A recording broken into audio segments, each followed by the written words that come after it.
अस्सलाम वालेकुम। आज हम मुस्लिम लीग के बारे में पढ़ेंगे। यह एक दिलचस्प वीडियो होने वाली है। ऑल इंडिया मुस्लिम लीग के बारे में आपने नाम सुना होगा, जो कि भारत के मुसलमानों के लिए जिसने एक अहम किरदार अदा किया था। इस वीडियो में हम ऑल इंडिया मुस्लिम लीग की तारीख, इसके मकासद और इसकी अहमियत के बारे में बात करेंगे। तो चलो चलते हैं, शुरू करते हैं। इसकी इंट्रोडक्शन में हम ये कहेंगे कि ये क्यों बनी, क्या जरूरत पड़ी उस टाइम मुसलमानों के लिए कि उन्हें मुस्लिम लीग बनाना जरूरी उन्होंने समझा। तो सर सैयद अहमद खान ने अपनी जिंदगी में ये कहा था कि आप लोगों ने ज्वाइन नहीं करना है कांग्रेस को, ठीक है। और उसने कहा मुसलमानों को कि पॉलिटिक्स से दूर रहना, जबकि अपना पूरा फोकस आपने देना है तालीम को। लेकिन अब चूंकि हालात बदल चुके थे, अब जरूरत थी मुसलमानों के लिए कि एक ऐसी पॉलिटिकल पार्टी उनकी अपनी हो जो उनकी मुफादात का तहफुज करे। तो इसलिए मुस्लिम लीग का क्याम जरूरी उन्होंने समझा और मुस्लिम लीग की क्याम उन्होंने की। तो सबसे पहले जो इनकी काज में से है, तो concerns of Hindu political dominance. अगर मुसलमान इसी तरीके से गैर सियासी रहेंगे तो हिंदू बाजी ले जाएंगे। कांग्रेस वेल स्टेब्लिश पार्टी थी, काफी टाइम उसका हो चुका था। कांग्रेस 1885 में बनी थी और हिंदुओं की तादाद भी ज्यादा थी और उनके पॉलिटिकल अवेयरनेस भी मुसलमानों की नस्बत ज्यादा स्ट्रांग थी। तो इसलिए इन हिंदुओं के डोमिनेंस की वजह से मुसलमानों ने यह फैसला किया कि हमें एक अलग पॉलिटिकल ऑर्गेनाइजेशन बनाना होगा, ठीक है। एक तो है हिंदू डोमिनेंस, ठीक है। उनकी नेशनल कांग्रेस पार्टी है 1885 से, ये पार्टी बनती है 1885 में और इस दौरान आकर 1906 तक एक मजबूत पार्टी ये बन चुकी है, ठीक है। तो इसलिए मुसलमानों ने कहा कि अगर हमने अपना इंटरेस्ट महफूज करना है तो हमें अपनी पॉलिटिकल पार्टी बनानी होगी। जबकि कांग्रेस किसकी इंटरेस्ट महफूज कर रही है? वो सिर्फ हिंदुओं की पॉलिटिकल इंटरेस्ट और इकोनॉमिक इंटरेस्ट, सोशल इंटरेस्ट, सब तमाम इंटरेस्ट को वो महफूज कर रही है। मुसलमानों की अपनी पार्टी नहीं है।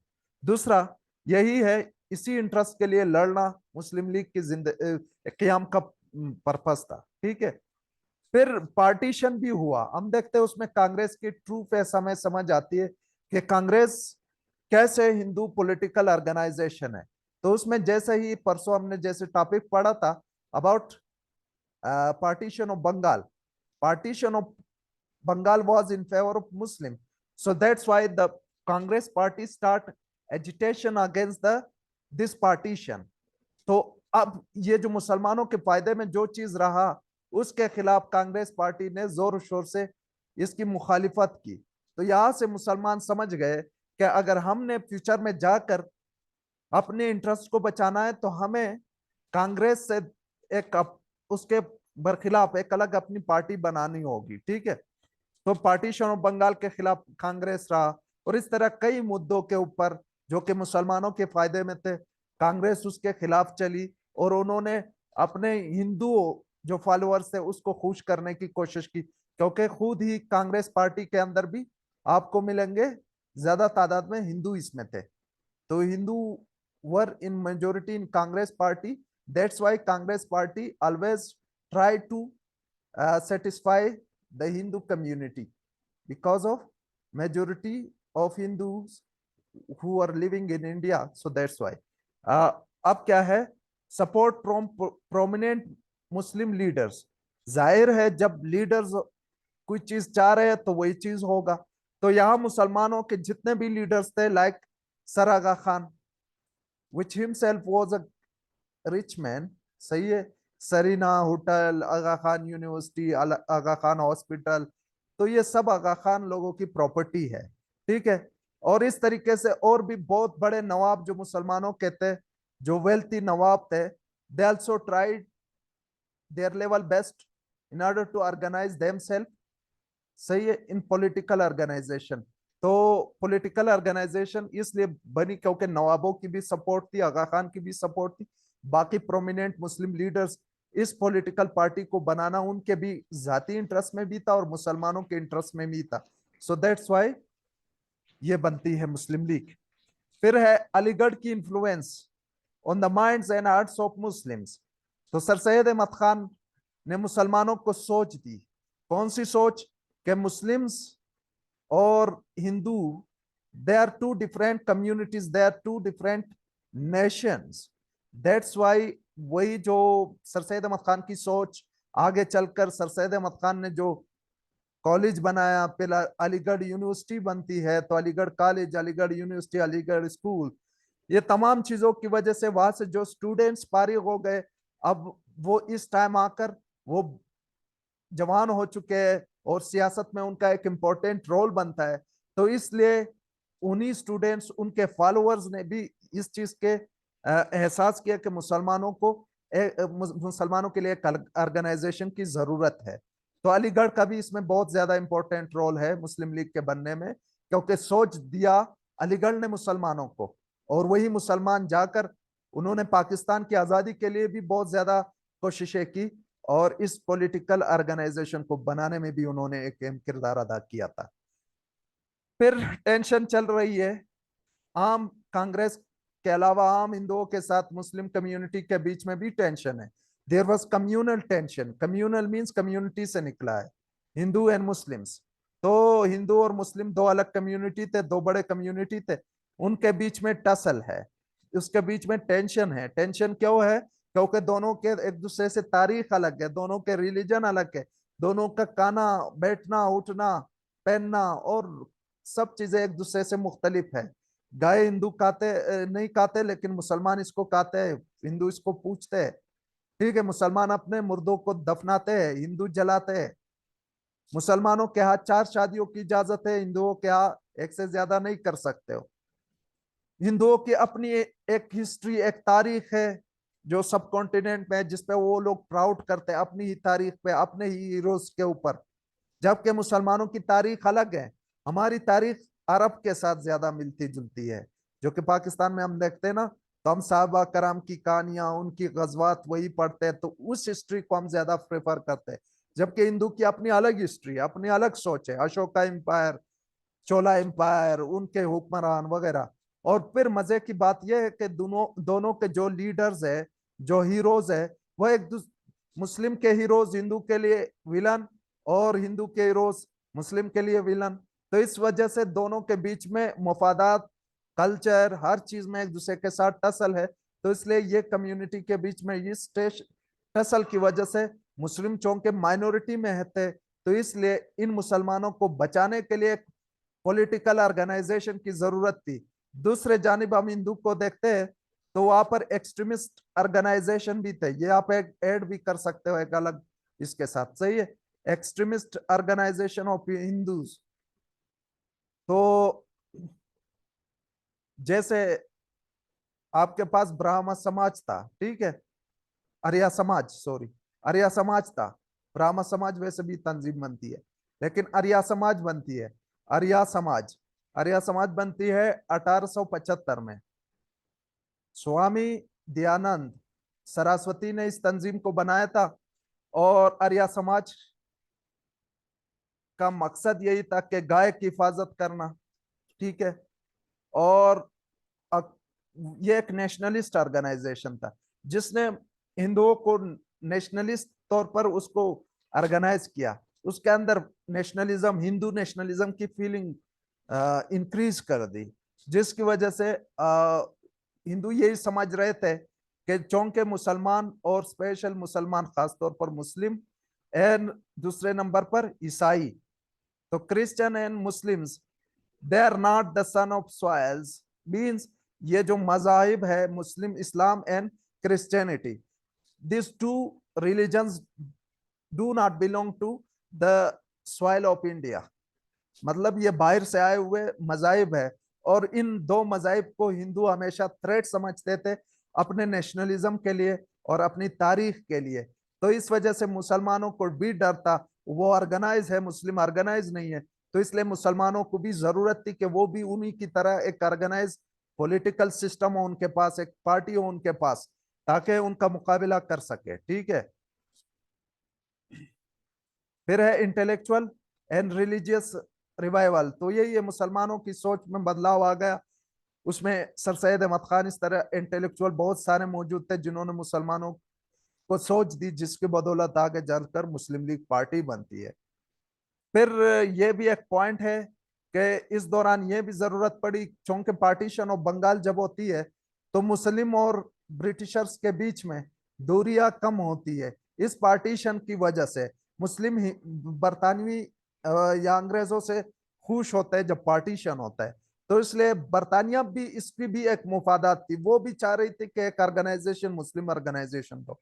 ये भी ब्रिटिशर्स के कॉलोनियल सिस्टम के लिए ठीक था, क्योंकि ब्रिटिश कॉलोनियल सिस्टम, उसकी जवाब यही थे, बाहर से आए हुए थे तो रूल करने के लिए जरूरी था कि यहाँ के लोगों को आपस में तकसीम किया जाए, मजहब, रंग, नस्ल, हर हिसाब से यहाँ के हिंदुस्तान के लोगों को तकसीम किया जाए।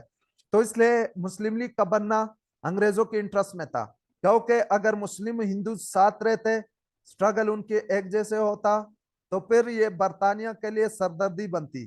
तो इसलिए अगर एक मुस्लिम ऑर्गेनाइजेशन हो तो वो कांग्रेस को काउंटर कर सकता है। तो इसलिए ये बरतानवी राज के लिए भी इम्पोर्टेंट था कि एक पार्टी बने। तो ये भी कहा जाता है कि ब्रिटिशर्स ने भी मुस्लिम जो हुक्मरान मिले थे शिमला डेलीगेशन में, ये इल्जाम है, मेरा नहीं है, बल्कि ये कांग्रेस का है, कांग्रेस के लोगों का है, हिंदुओं का था और कुछ नेशनलिस्ट मुस्लिम का था, कि वो समझ रहे थे कि ये जो ऑर्गेनाइजेशन मुस्लिम लीग बनी है, इसका मेन मकसद है कि अंग्रेज के साम्राज्यत को तवालत देना, यहाँ पर उसका टाइम इंक्रीज करना। तो इसलिए ये भी एक पॉइंट है जो कि इसमें कुछ लॉजिक बनता है। ठीक है, आगे हम बढ़ते हैं। तो आगे हम बात करेंगे मुस्लिम लीग के बनाने के टाइम में कि किस तरीके से ये ऑर्गेनाइजेशन बनती है और कहाँ पे बनती है, किसने इसकी सजेशन दी कि ये बनना चाहिए पॉलिटिकल ऑर्गेनाइजेशन मुसलमानों के लिए। ठीक है, तो यहाँ पर ये आपके पास है इशरत मंजिल। ठीक है, इशरत मंजिल, इसका जो मैप आपके पास है, ये था प्रॉपर्टी नवाब सलीमुल्लाह खान का। ठीक है, नवाब सलीमुल्लाह खान ने यहाँ पर वो भी था, लेकिन मुस्लिम लीग की मीटिंग, यहाँ पर जो मीटिंग होती है all India Muslim educational conference जो होती है, उसमें नवाब सलीमुल्लाह खान यही सजेशन देता है कि मुस्लिम लीग या मुस्लिम एक अलग ऑर्गेनाइजेशन जरूरी है। तो किसकी इजलास हुई? All India Muslim educational conference. ये हर साल एक कॉन्फ्रेंस होती थी, और ये आगा खान, ये सर सैयद अहमद खान के टाइम से था, सर सैयद सर के टाइम से, सर सैयद के टाइम से।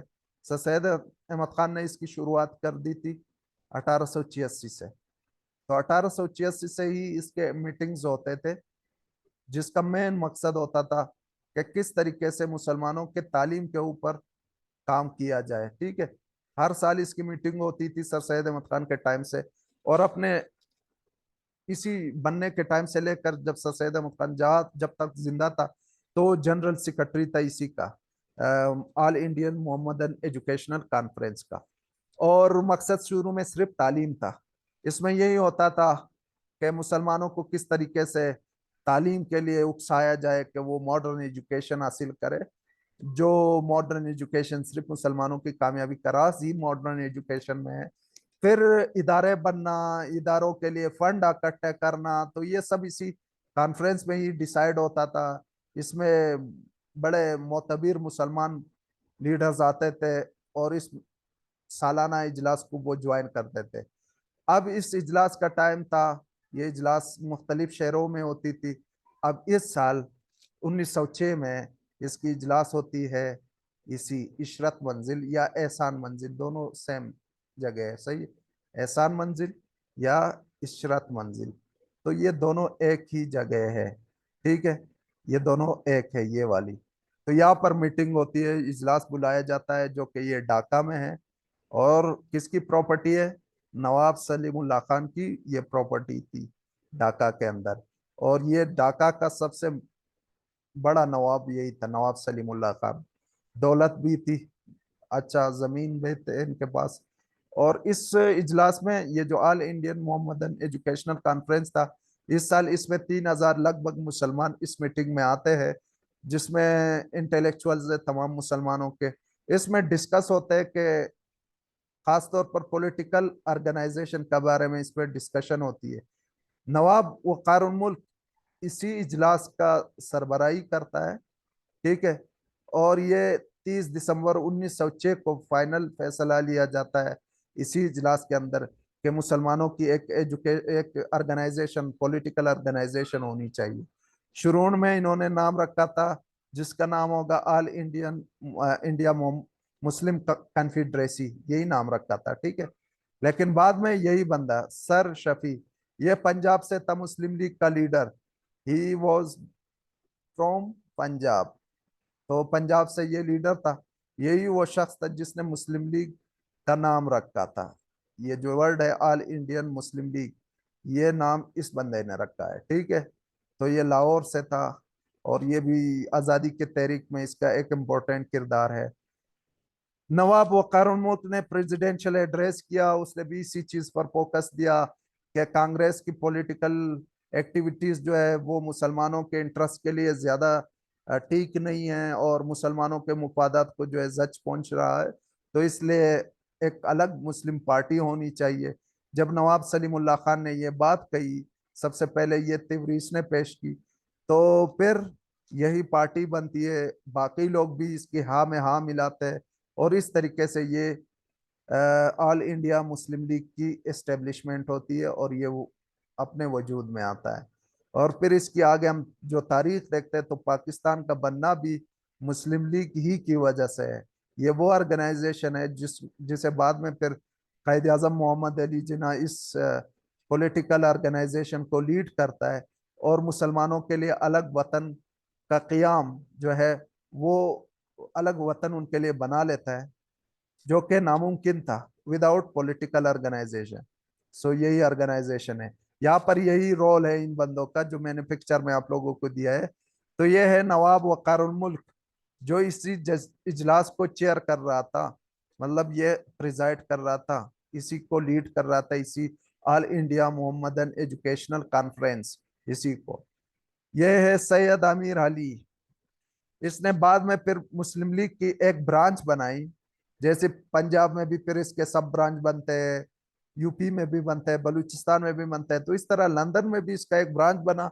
और वो ब्रांच भी बहुत इंपॉर्टेंट था क्योंकि उसी ब्रांच ही के जरिए ये लोग फिर डायरेक्टली ब्रिटिश पार्लियामेंट, जो कि ज्यादा ताकतवर थे, सही है, यहाँ के वाइसराय वगैरह से जितने भी ज्यादा, जैसे प्राइम मिनिस्टर, तो ऐसे लोगों के साथ कांटेक्ट करना, वहाँ के अखबारों में अपनी पॉइंट ऑफ व्यू रखना, तो इसलिए ये मुस्लिम लीग की जो ब्रांच थी लंदन में, इसके बनाने में इस बंदे का बड़ा किरदार है। इसने ये ब्रांच तश्कील दी वहां पर लंदन में। उसी ब्रांच का लीडर यही था सैयद आमिर अली।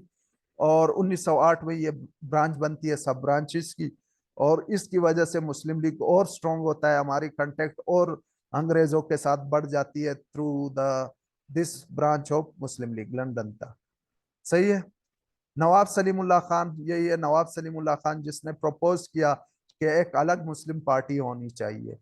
फिर मोहम्मद अली जौहर, इसने पार्टी की आइन बना दिया। हर पार्टी का अपना एक आइन होता है जिसमें मुख्तलिफ स्ट्रक्चर बनाए जाते हैं कि प्रेसिडेंट के क्या इख्तियारात होंगे, उसके नीचे जनरल सेक्रेटरी के क्या इख्तियारात होंगे, किस तरीके से ऑर्गेनाइजेशन चलेगा, तो कौन से ऑर्गेनाइजेशन में जो है किस चीजों के, किस बंदे के पास कितना पावर रहेगा, तो ये सब कॉन्स्टिट्यूशन में होता है। और हर पार्टी के तकरीबन अपने ही एक अलग आइन भी होता है और उस आइन के मुताबिक उस पार्टी के मेंबर्स चलते हैं, उसी पार्टी के मंशूर के मुताबिक चलते हैं, उसी पार्टी के आइन के मुताबिक चलते हैं। तो उस आइन को बनाने में जो कमेटी बनाई गई, उस कमेटी का चीफ या चेयरमैन वो भी मोहम्मद अली जौहर था। तो इसका भी एक इम्पोर्टेंट रोल है इसी मुस्लिम लीग के बनाने में, क्योंकि आइन बनाना भी एक बड़ा मुश्किल काम था जो कि मोहम्मद अली जौहर ने सर अंजाम दिया। ठीक है। अब आगे हम बढ़ते हैं, आगे हम बात करेंगे कि ये इसका स्ट्रक्चर किस तरह था। तो वो स्ट्रक्चर इसी के आइन में भी मौजूद है, ठीक है। हाँ, आइन में भी मौजूद है। पहले बात करते हैं कि मुस्लिम लीग का आइन। मुस्लिम लीग का जो कॉन्स्टिट्यूशन था ये 1907 में बनता है। 1907 में मुस्लिम लीग का अपना आईन बनता है। उस आईन में ये तमाम बातें कि किस तरह पॉलिटिकल जो ऑर्गेनाइजेशन है इसका स्ट्रक्चर किस तरह होगा। ठीक है। इसको इसके लिए एक कमेटी 60 बंदों की एक कमेटी बनाई गई। उस कमेटी का सरबराह मोहम्मद अली जौहर था। सही है। उसका सरबराह, उस कमेटी का सरबराह मोहम्मद अली जौहर, वो सरबराह रहा। ठीक है। और इस तरीके से ये आइन तश्कील पाए। दूसरा एक इम्पोर्टेंट यहाँ पर पॉइंट है, ये भी कभी कभी एमसीक्यूज में आता है कि मुस्लिम लीग के आइन को क्या कहा जाता है, pink book, red book, green book, white book. तो ग्रीन बुक कहा जाता है। ठीक है। जब भी आ जाए एमसीक्यूज आपके सामने तो आपने टिक करना है ग्रीन बुक। इसका जो आइन बना और फिर आइन जो है फिर बुक की शक्ल में था। सही है।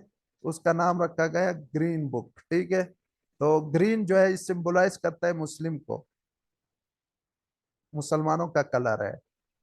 ठीक है। तो ये स्ट्रक्चर था मुस्लिम लीग का। इसमें क्या होता था, मुस्लिम लीग में यूजुअली हर साल एक इजलास होता था, सेशन होता था। और ये सेशन दिसंबर के टाइम में होता था। दिसंबर को इसका यूजुअली हर साल एक इजलास होता था।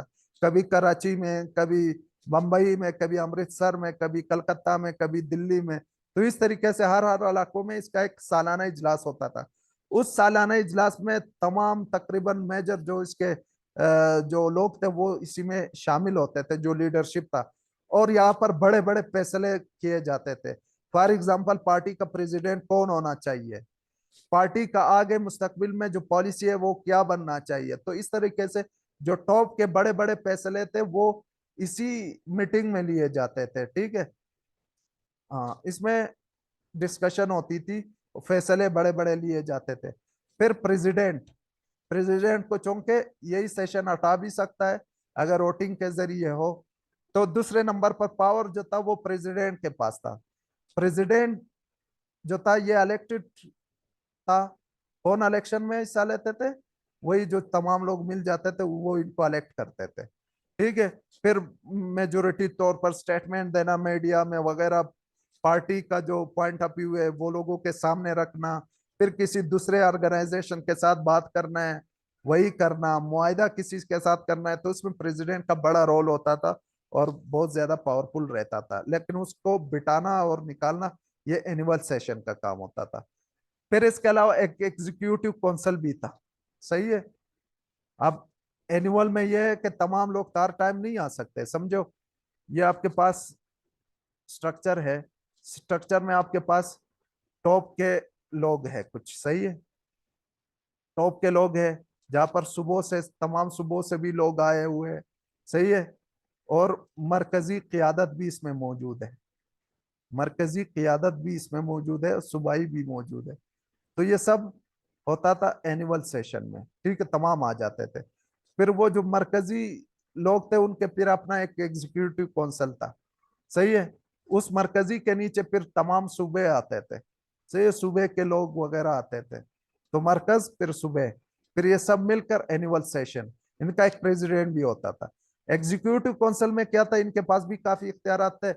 और इसके मीटिंग में यूजुअली आते थे प्रेसिडेंट, फिर उसके दूसरे नंबर पर जिसके पास पावर है जनरल सेक्रेटरी।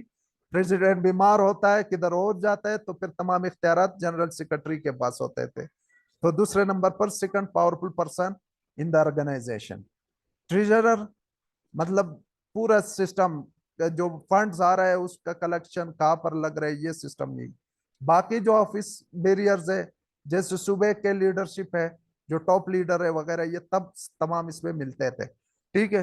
ये टॉप के और क्लास के जो लोग हैं जैसे जनरल सेक्रेटरी के अलावा और इम्पोर्टेंट मरकजी क्यादत है तो वो लोग इसमें मिलते थे। इसके साथ वर्किंग कमेटी होती थी जो डे टू डे वर्क में इसकी सपोर्ट करते थे पूरे ऑर्गेनाइजेशन को। चंदा कलेक्ट करना, पॉलिसी बनाना, ड्राफ्ट आगे पेश करना, मशवरे देना वगैरह, ये तमाम काम यही कर रहे थे। तो वर्किंग कमेटी पूरे इसका, अगर कहाँ पर जलसा करना है उस जलसे का अरेंजमेंट करना है तो वर्किंग कमेटी का काम होता था। ठीक है। डे टू डे अफेयर को कंट्रोल करना वर्किंग कमेटी का काम होता था। जाहिर वो लोग यहाँ कर रहे हैं, ये पूरा बाकी जो बंदोबस्त है जलसे के लिए, पोस्टर बनाना, पोस्टर चिपकाना, तो ये तमाम कंट्रोल यही कर रहे थे।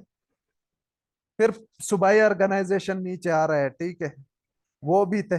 इसमें हर जगह में सूबों के अंदर जो थे लीडरशिप थे इनके। बाकी इनके पास फॉलोअर्स भी थे, मेंबर्स थे जो मुस्लिम लीग के साथ थे। एक मेंबर्स के ऊपर अगर कोई मुसीबत आ जाती है तो फिर पार्टी उनको सपोर्ट करती रहती थी। बाकी छोटी छोटी कम्युनिटियां भी इसकी अक्सर बनती थी स्पेशल काम के लिए। जैसे आपके अगर ख्याल में हो कि जब कांग्रेस का रूल आगे बनता है तो उसके बाद कुछ कमेटियां बनती है जो हिंदू राज या कांग्रेस राज के दौरान उन्होंने जो जुल्म किया था, तो उसके खिलाफ कुछ कमेटियां बनती है, ठीक है। जैसे मोहम्मद शरीफ कमेटी थी, ठीक है, जो इस चीज पर फोकस करता है कि हिंदुओं ने क्या किया। तो इस तरह और भी छोटी छोटी कमेटियां भी इसकी होती थी। ओवरऑल यहाँ तक हम देख सकते हैं कि ये इसकी एक ऑर्गेनाइजेशन, एक स्ट्रक्चर था, और इस तरीके से ये पार्टी सिस्टम जो थी एक ऑर्गेनाइज सूरत में मौजूद थी।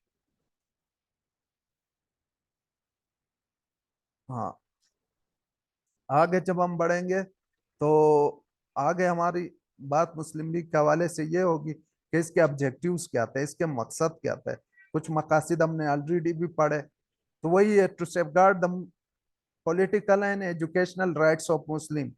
सही है, उसकी सियासी और तालीमी जितने भी हकूक है उनकी हिफाजत करना इस ऑर्गेनाइजेशन का काम है।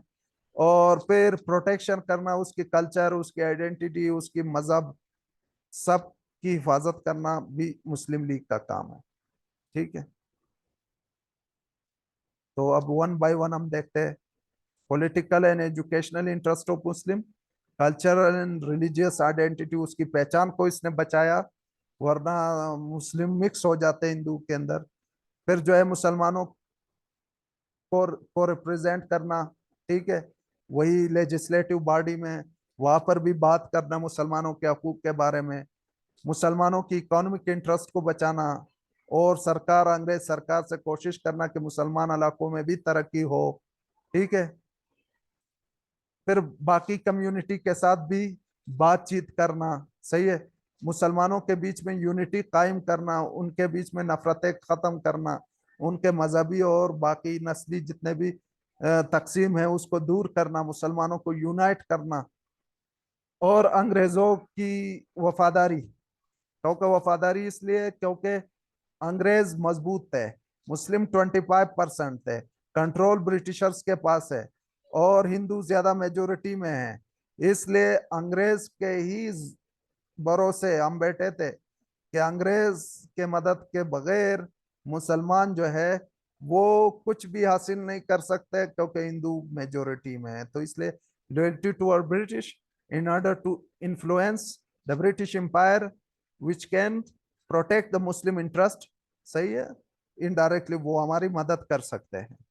फिर बाकी कम्युनिटीज के साथ कोऑपरेशन करना, जो जरूरी मसाइल है, बाढ़ आ जाए, तूफान आ जाए, या कोई और मसला हो, तो इस सूरत में बाकी कम्युनिटी के साथ बैठना और मदद करना मिलकर, जो है मुल्क के हवाले से, ठीक है।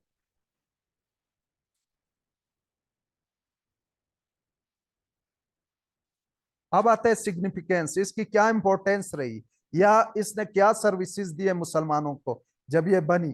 तो सबसे पहले पॉलिटिकल रिप्रेजेंटेशन, इसी की वजह से मुसलमान प्रेजेंट हो गए, उनकी बात आगे बढ़ी, असम्बलियों में ये बैठे थे, तो इसलिए पॉलिटिकल रिप्रेजेंटेशन दी इसने मुसलमानों को। उनके राइट्स को प्रोटेक्ट किया, सही है, तालीमी हवाले से इसने बहुत ज्यादा अहम किरदार अदा किया मुसलमानों के। इकोनॉमिक डेवलपमेंट के हवाले से इसने काम किया, उसके बीच में यूनिटी काफी हद तक पैदा कर दी, सही है। बाकी रिफॉर्म, सोशल रिफॉर्म में इसने मदद कर दी। तो ये बहुत सारे पॉइंट्स हमने ऑलरेडी भी पढ़े, ठीक है। फिर उसकी आइडेंटिटी को बचाया, उनके बीच में जो है रब्त और कम्युनिकेशन बढ़ा दिया कि मुसलमान जो है वो मिलकर अब काउंटर कर सकते हैं हिंदुओं को। फिर स्ट्रगल फॉर पाकिस्तान, सबसे बड़ी अचीवमेंट मुस्लिम लीग की, जिसने पाकिस्तान बनाए। तो इस तरीके से ये मुस्लिम लीग ऑर्गेनाइजेशन के बारे में, मुस्लिम ऑर्गेनाइजेशन के बारे में हमने बात की, और हम इस नतीजे पे पहुंचे कि मुसलमान मुस्लिम लीग का क्याम जो था वो वक्त और हालात की वजह से आया, और मुस्लिम लीग के बनने की बाद जो है मुसलमानों के इंटरेस्ट को उसने बखूबी बचा लिया। तो इस पर हम कंक्लूजन देते हैं, और इस तरीके से हम इस टॉपिक की फिर कंक्लूजन कर सकते हैं। तो ये आपके पास इसके बाद कंक्लूजन है। कंक्लूजन में हमने पॉजिटिव नोट के साथ इस पार्टी की एंडिंग करना है, ठीक है। अगर क्वेश्चन आ जाए तो यही है कि ये 1906 में बनी, उस तमाम बातों को हमने समराइज करना है, ठीक है। फिर हम यही करेंगे कि मुसलमानों के इंटरेस्ट को इसने बखूबी बचा लिया, और पाकिस्तान जो कि मुसलमानों का ख्वाब था, अल्लामा इकबाल ने जो देखा था, उस ख्वाब को इस पॉलिटिकल ऑर्गेनाइजेशन ने बनाया और हमारे लिए जो इम्पॉसिबल काम था वो कर दिया। और मुस्लिम जो थे वो हिंदुओं के डोमिनेंस से बच गए, और एटलीस्ट यहाँ के चार सूबे और कश्मीर वगैरह जो हमारे पास है वो हिंदुओं के सपरेशन से बच गए। तो ये था मुस्लिम लीग के खिदमात। तो अगर कोई क्वेश्चन हो तो मैसेज कर सकते हैं, ठीक है। बाकी मैं ये यूट्यूब पे भी यही वीडियोस डालता हूँ, और यूट्यूब के जो मेरे सब्सक्राइबर्स हैं उनको मैं रिक्वेस्ट करता हूँ कि चैनल को सब्सक्राइब करें और बेल आइकन को दबा दें।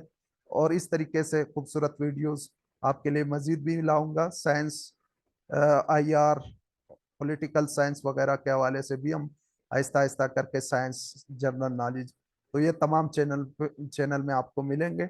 इसी को सब्सक्राइब करें और एंजॉय करें, ठीक है। अल्लाह हाफिज। कोई अगर क्वेश्चन ना हो